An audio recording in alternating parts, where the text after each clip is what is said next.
The music production.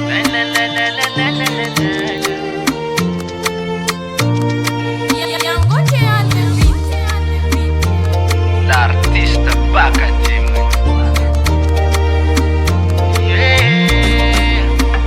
Zaula chikua faita gabe fumbarati atao na wavunivuni na wambalika. Purchase your tracks today. Sachula dala chulu sangana hiarita minga dala no mialari ya Fatima Zava na yetaketa kina wafumbarati na wingi mamane itakwa fao farahato no yuchampa hafirine lena vunivuni na wafumbarati na wingi le mamane isachula dala kaitandraka na ofandana mande Yuvarafuza za mamawo Yuvarafuza fara kitaluenye chimavwa Yuvarafuza za mamawo Yuvarafuza fara kitaluenye chimavwa Minafunafu pea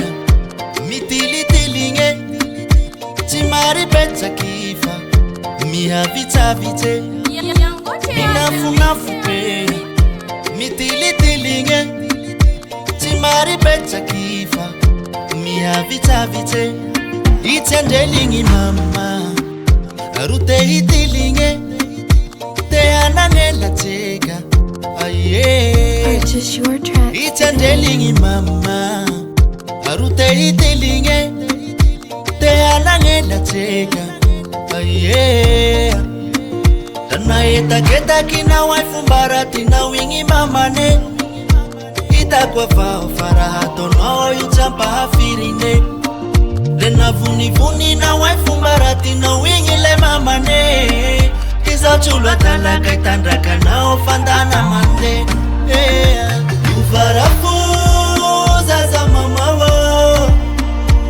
Yuvarafuza fara kitaluenye chimavwa Yuvarafuza za mamawo Yuvarafuza fara kitaluenye chimavwa Yuvarafuza za mamawo Yuvarafuza fara kitaluenye chimavwa Yuvarafuza za mamawo Yuvarafuza fara kitaluenye chimavwa Purchase your tracks today. Yuvarafuza fara kitaluenye chimavwa Yuvarafuza